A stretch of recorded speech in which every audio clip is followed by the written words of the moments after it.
नमस्कार, मैं रोज। आज से मैं आप लोगों को एक और बुक पढ़कर सुनाने जा रही हूँ। बुक का नाम है मसीही मुसाफिर, मसीह की यात्रा का आरंभ, जिसे जॉन बेनियन ने लिखा। ये ओरिजिनली एक इंग्लिश बुक है जिसका नाम है पिलग्रिम्स प्रोग्रेस। बाइबल के बाद ये एक ऐसी पुस्तक है जो सबसे अधिक बार छापी गई है, जिसका अनुवाद विश्व के सभी प्रमुख भाषाओं में किया गया है। इसके लेखक जॉन बेनियन का जन्म 1628 में इंग्लैंड के एलस्टो नामक गांव में हुआ था।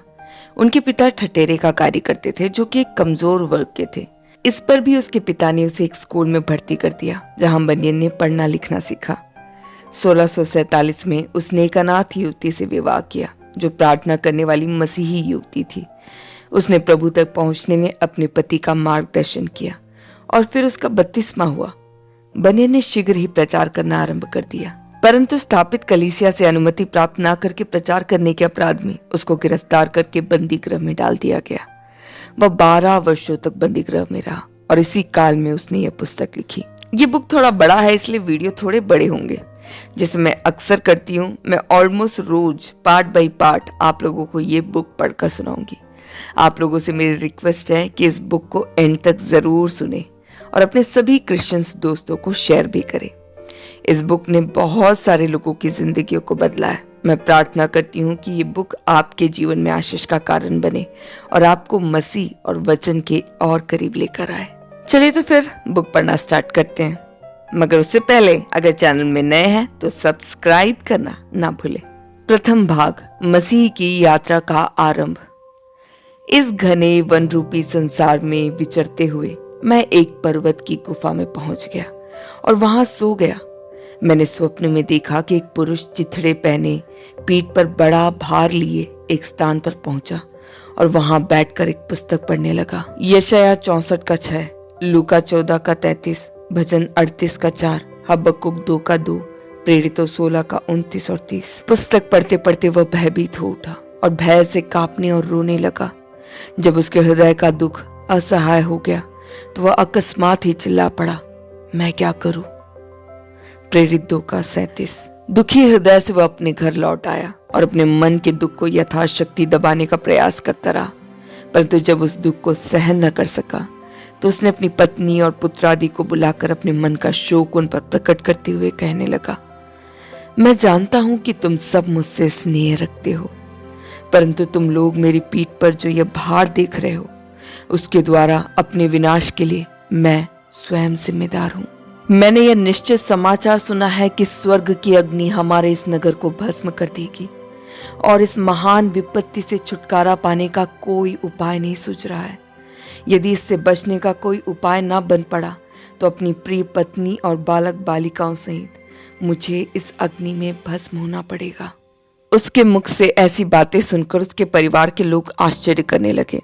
उन्हें यह निश्चित नहीं हुआ कि उसका कथन सत्य है।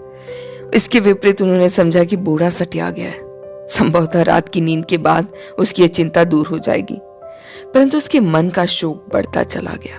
उसने अपने परिवारजनों को बताया कि मैं अब पहले से अधिक चिंतित हूँ। इस कारण उसके परिवार के लोग कभी उससे विनती करते थे तो कभी उठे में उड़ाते थे और कभी उससे मुख फेर लेते थे, परंतु वह अपने कुटुंब के निमित्त दुखी होकर प्रार्थना करता और अपनी दुर्दशा पर विलाप करता रहता था। इसी रीति से कुछ दिन बीत गए। उसका दुख दिनों दिन बढ़ता रहा और वह बार बार चिल्ला उठता था, उद्धार पाने के लिए मैं क्या करूं? प्रेरितों 16 का 30 और 31। फिर मैंने स्वप्न में देखा कि वह भागने का निश्चय करके इधर उधर देखने लगा, परंतु यह निर्णय न कर सका कि किधर जाऊं। इसी समय सुसमाचारक नामक व्यक्ति ने उसके पास पहुंचकर पूछा कि तू किस लिए विलाप कर रहा है? उसने उत्तर दिया, श्रीमान, मेरे पास यह जो पुस्तक है उसको पढ़ने से मुझे ज्ञात हुआ कि मैं एक बड़ा पापी हूं और मृत्यु निकट है। मरने के बाद मुझे परमेश्वर के न्यायासन के सामने खड़ा होना पड़ेगा। वास्तविकता यह है कि पहले तो मैं मरना नहीं चाहता, फिर परमेश्वर को उत्तर देना मेरे सामर्थ्य से बाहर है। मेरा उद्धार किस प्रकार हो, इसलिए मैं व्याकुल हूं। तब सुसमाचारक ने कहा, इस संसार में तो दुख ही दुख है, फिर तू क्यों नहीं मरना चाहता? उसने उत्तर दिया, मेरी पीठ पर जो यह भारी भार लदा है, इसके कारण मुझे संदेह है कि मृत्यु के बाद मैं अथाह नरक कुंड में न जा पड़ूं और यदि मृत्यु रूपी बंदी गृह में जाना भयानक है, तो नाश स्थान में जाकर दंड पाना क्या अधिक भयावह न होगा? यह सुनकर सुसमाचारक ने उसे पत्र दिया जिसमें लिखा था, आने वाले क्रोध से भाग। मत्ती 3:7। इसके बाद सुसमाचारक ने एक बड़े मैदान की ओर संकेत करते हुए कहा, वहां पर जो सकरा फाटक है वह तुझे दिखाई देता है या नहीं? मत्ती 7:13-14, भजन 119:105, दूसरा पत्र से 1:19। उसने उत्तर दिया, नहीं। तब सुसमाचारक ने कहा, वह प्रकाश तुझे दिखाई देता है या नहीं? हाँ, कुछ कुछ दिखाई देता है, उसने बताया। सुसमाचारक ने बताया, उसी प्रकाश की ओर बढ़ता जा। उसके बाद तुझे एक फाटक मिलेगा, उसको खटखटाना, और जो तुझे करना है वहां तुझे बताया जाएगा। वह पुरुष सुसमाचारक की बात मानकर उसी दिशा में बढ़ने लगा। जब उसके कुटुंब को यह बात मालूम हुई तो वे उसे पकड़ने के लिए भागे। उस पुरुष ने जब अपने परिवार के लोगों को अपने पीछे भागते देखा, तब उसने अपने कान हाथों से बंद कर लिए और जीवन जीवन अनंत जीवन पुकारता हुआ अधिक तेज दौड़ने लगा। वह हाफ रहा था, परंतु उसने पीछे मुड़कर नहीं देखा और शीघ्र ही मैदान के मध्य तक पहुंच गया। उत्पत्ति 19:17। फिर उसके मित्र और पड़ोसी भी उसे देखने के लिए बाहर निकल आए।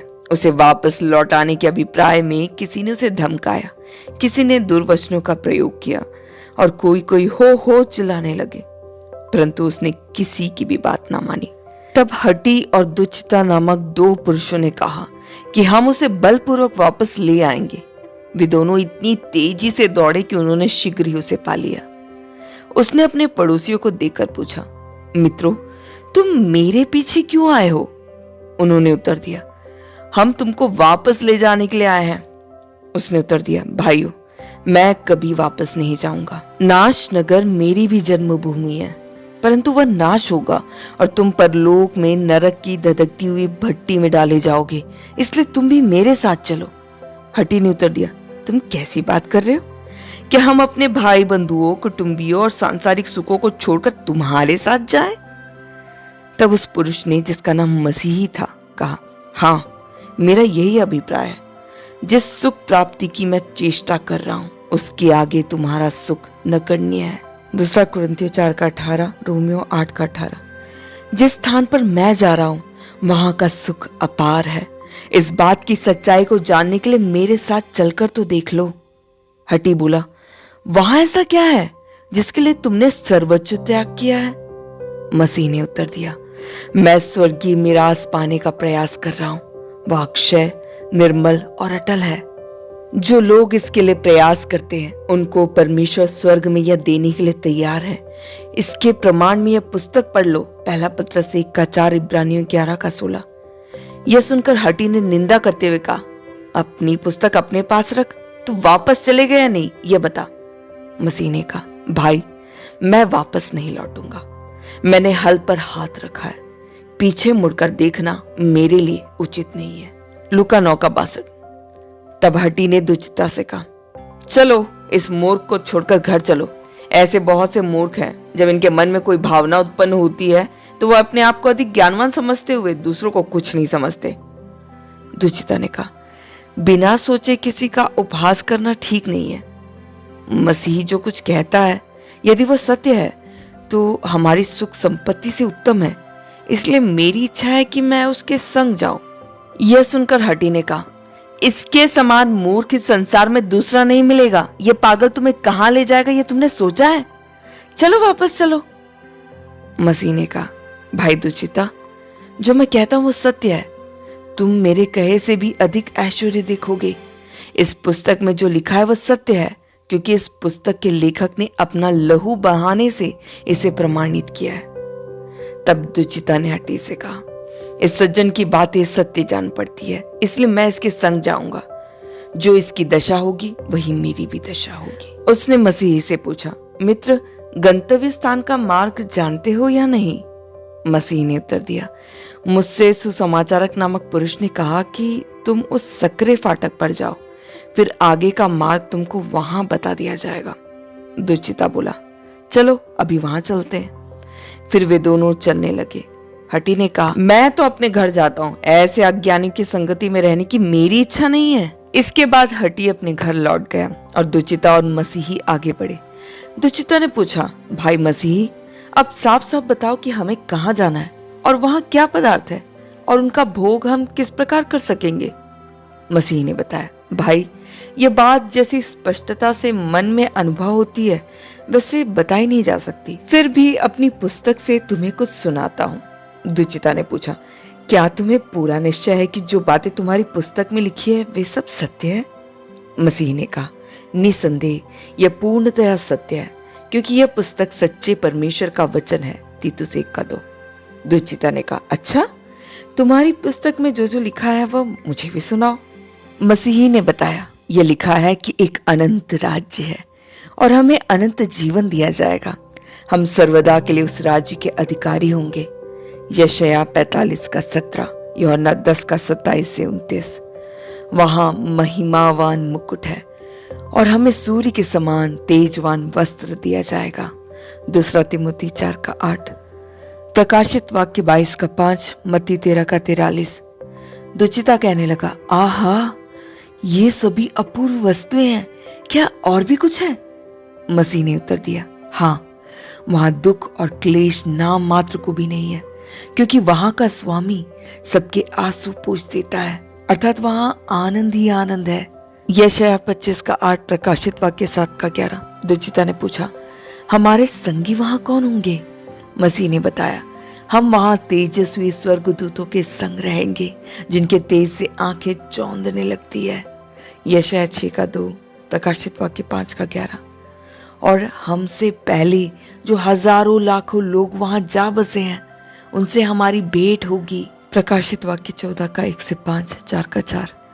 उस स्थान के स्वामी के प्रेम के फलस्वरूप उसके जो भक्त संसार में शहीद हुए हैं, उनको हम वहां सुख और अनंत जीवन और तेजोमय वस्त्र सहित वास करते देखेंगे।